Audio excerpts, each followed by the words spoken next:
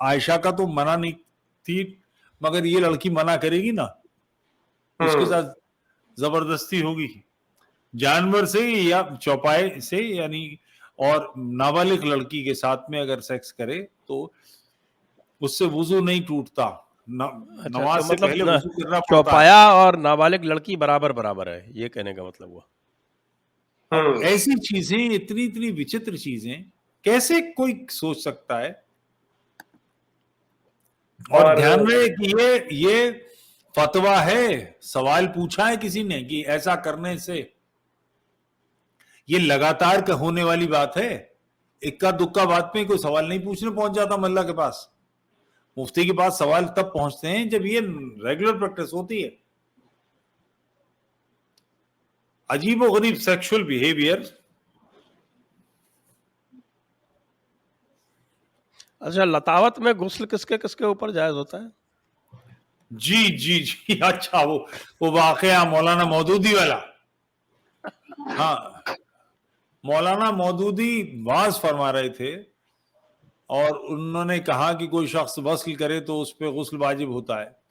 ایک صاحب نے ہاتھ اٹھایا کہ صاحب وہ اگر ہم جنسی کر رہا ہو یعنی ہومو سیکشولیٹی تو انہوں نے کہا ان پر بھی واجب ہوتا ہے.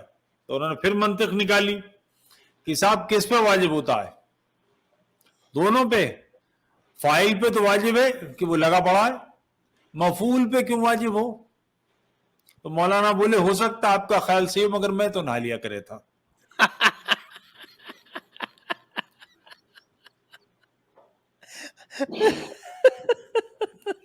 یہ ہے پاکی، غیر ضروری ہوتے ہوئے بھی خود کو پاک کرنا، دین کے لیے، دین کی دعوت کے لیے تیار کرنا. یہ ہے اچھا، ایک میرا سوال ہے طفیل جی کہ جب آپ نماز کر رہے ہیں، صلات کر رہے ہیں، اس سمے یدی آپ کوئی پاد دیتا ہے تو اس کے بارے میں کیا حکم ہے؟ کیا پھر سے پورا سوال دوبارہ دہرائیے. ایسے شبد ارے ہوا چھوڑ دیتا ہے صاحب. ہاں نماز جی وہ پتہ نہیں کیسے کہ اگر گیس پاس کر دیتا ہے تو روزہ ٹوٹ جاتا ہے. تو میں نے، میرے ایک دوست تھے، شاعر تھے، اب تو رہے نہیں وہ، ساحل.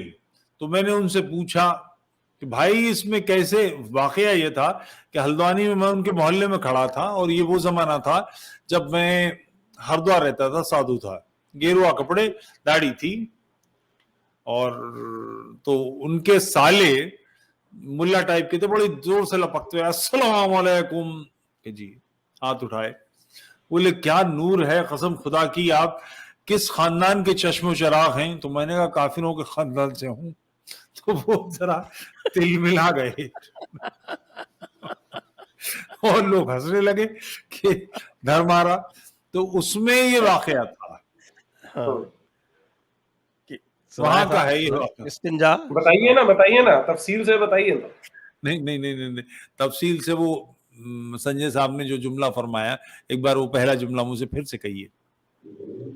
جی جب کوئی نماز یا صلات کر رہا ہے اس سمے کوئی ہوا چھوڑ دیتا ہے تو کیا نماز قبول ہوتی ہے؟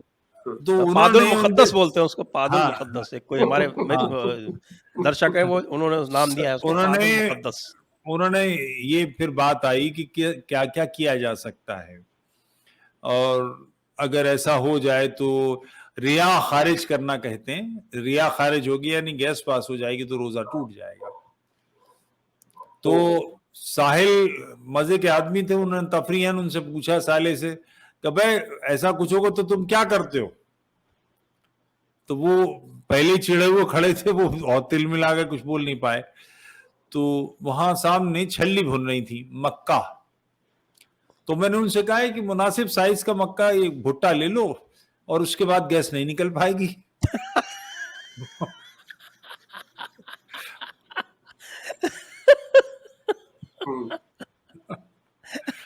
تو سب سے آسان طریقہ کہ ڈانٹ لگا لو کسی چیز سے, جھنجھٹ ختم, گیس نہیں نکلے گی, روزہ نہیں ٹوٹے گا.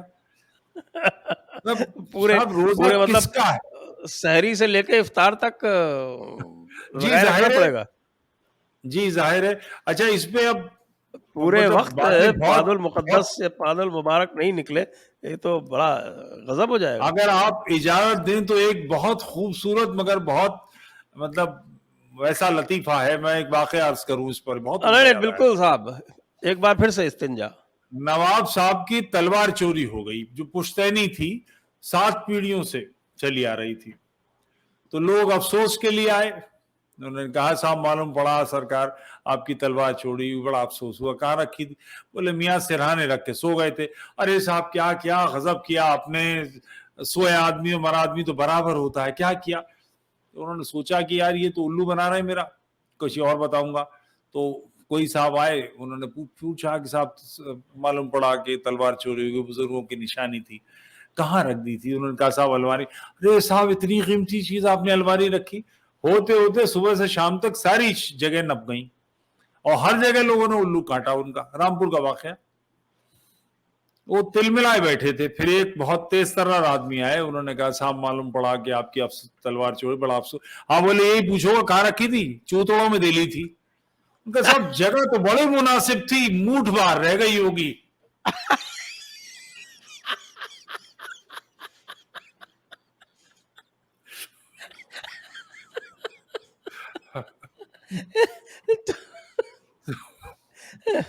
مجھے لگتا ہے کہ تلوار کا سائز کیا رہا ہوگا یہ بھی پوچھنا پڑے گا. وہ تو پھر مجھے لگتا ہے تلوار نہیں کیول چھری نہیں ہوگی, تو تلوار بھی دی جا سکتی ہے. جو انہوں نے کہا اس کا جواب عمدہ سے نکل کے آیا. ایک جو ہے صاحب فتاوی عالمگیری میں بھی آیا ہے ذکر, تو اس کا بھی بتا دیتے ہیں کہ صاحب یہ کہہ رہے ہیں کہ اگر باپ کی باندی یا ماں کی باندی سے وطی کر لی تو حد قائم نہیں ہوگی, یعنی کوئی دنڈ نہیں ملے گا. اب یہ بتائیے کہ جو باپ کی باندی ہے, جس کے ساتھ باپ وطی کرتا ہے, اسی کے ساتھ بیٹے نے وطی کر لی, تو حد کیوں نہیں قائم ہوگی؟ جی اس کے سلسلے میں یہ تو بڑا مشہور واقعہ ہے, اس کا کیا نام, خلیفہ کا, ہارون رشید کا, کہ ہارون رشید کا دل اپنے محل کی ایک باندی پہ آیا تو وہ اس کو بلوایا. تو اس نے کہا کہ میں تمہارے والد کے ساتھ سے منسوب رہ چکی ہوں, میرا درجہ تمہاری ماں کا ہے. خلیفہ اس کے عشق میں اتنے گرفتار تھے کہ بیمار پڑ گئے. تو وزیروں کو پتہ لگا, تو وزراء نے مفتی سے بات کی, تو مفتی نے کہا 1 لاکھ دینار دے لوں گا. فتوا دے دوں گا. کہا ٹھیک ہے. نہ ان سے پوچھا, خلیفہ نے کہا بلوا لیجئے. بلوایا گیا تو ان سے کہا کہ 1,00,000 دینار. بولے منظور. تو اسے بلوایا اور اس سے کہا کہ جب یہ آپ ان کی خوابگاہ میں تھیں اور وہ آپ کی شرمگاہ میں تھے, اس وقت کا کوئی گواہ ہے؟ تو ظاہر ہے کہ خلیفہ کہ وہ خوابگاہ میں ہو, خلیفہ ان کی شرمگاہ میں ہو, تو کوئی دوسرا کیسے ہوگا؟ موت آئی ہے کسی کی. تو اس نے کہا اس کا کوئی گواہ نہیں ہے. تو بولے ایک عورت کی گواہی مکمل نہیں ہے, اس کی گواہ نہیں ہے, اس لیے یہ تم پر جائز ہے. اس کے وہ ہسٹوریکل اس کے وجہ. اور یہ اس کا تو میں کئی بار استعمال بھی کرتا ہوں. پچھلی بار جو رجیم تھی ان کی افغانستان میں, تو ایک لڑکی نے پولیس میں رپورٹ کرائی کہ اس کے ساتھ 4 لوگوں نے زنا کیا, ریپ کیا. میڈیکل ہوا, 4 لوگوں کا وہ ثابت ہوا, مگر گواہ کوئی نہیں تھا اس کے پاس. تو جرگے نے فیصلہ دیا کہ یہ عورت حرافہ ہے, بدچلن ہے, اس کو پتھر مار مار کے سنسار کر دیا جائے, کیونکہ اس کے پاس گواہ نہیں تھے. 4 لوگ ریپ کریں گے اور گواہ ہوں گے تو اس کا مطلب وہاں 25 لوگ موجود ہوں, تو ریپ کیسے ہوگا؟ ریپ تو تبھی ممکن ہے کہ اس کے کوئی گواہ نہیں تھے, لوگ نہیں تھے وہاں پر. وہ 4 تھے جو اس کے ساتھ ظلم کر رہے تھے, اور اس کو پتھر مار مار کے ان 4 کم بختوں نے, ان کے سعید لوگوں نے مار کے ختم کر دیا. قرآن کی آیت ہے کہ ایک عورت کی گواہی مکمل نہیں ہے. رفیع رضا صاحب کا شعر ہے, خدیجہ پوری گواہی تھی جس نبوت کی, خدیجہ پوری گواہی تھی جس نبوت کی, اسی نے آدھی گواہی کا حق دیا اس کو. مشہور شعر ہے رفیع رضا کا. تو یہی ہے. اور اس سے ایک بات اور نکلتی ہے, اگر عورت کی گواہی مکمل نہیں ہے تو خدیجہ ہی تو گواہی ہیں جنہوں نے کہا ہے کہ وہ پیغمبر ہیں. پیغمبری ثابت نہیں ہوتی. ارے آپ دین کی دعوت دے رہے ہیں, دین سے خارج کر رہے ہیں لوگوں کو, ایسے نہیں چلے گا. آپ دے دیجئے صاحب, ہم نے آپ دعوت دو صاحب, آپ دو.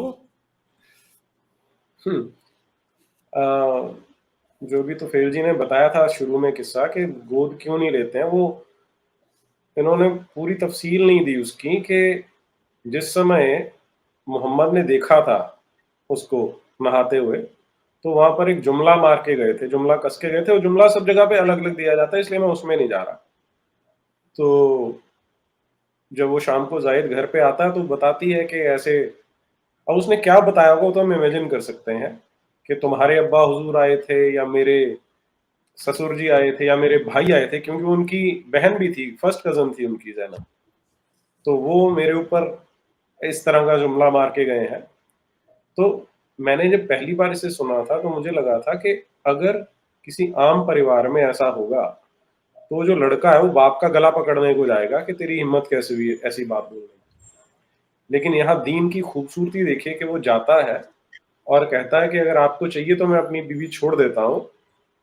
اور پھر حضور صاحب بولتے ہیں, آپ صلی اللہ علیہ وسلم نے کہا کہ نہیں تو اپنی بیوی کو اپنے پاس رکھ. اور یہ قرآن پاک میں بھی ہے, سورہ نمبر 33 کی 37ویں آیت میں باقاعدہ لکھا, زائد کا نام آتا ہے اس کے اندر کہ زائد نے جب کہا تو تم نے کہا اسے اپنے پاس رکھ. تو اب دیکھیے اللہ تعالیٰ کا کتنا خوبصورت حکم آیا کہ تو ڈرتا تھا زمانے کی رسوائی سے, لیکن جب اللہ نے تیرے لیے وہ حلال کر دیا تو اس کو کیوں حرام سمجھ رہا ہے, تو لے آ. اور اس کا نتیجہ یہ ہوتا ہے کہ پھر زائد اس کو طلاق دیتا ہے, اور پھر محمد بن عبداللہ ہمارے جو نبی پاک ہیں وہ اس کو اپنی بیگم بنا لیتے ہیں. تو اتنی سندرتا, اتنی خوبصورتی کسی اور مذہب میں, کسی اور دین میں کسی کو دکھائی دیتی ہے کیا؟ تو یہ ہے دعوت دینے کا طریقہ. آپ دائی بننا سیکھیں. تو پھر آپ نے ہاں جی, یہ چیز آپ کھا گئے تھے, مجھے لگا میں بتا دوں یہ بیچ میں.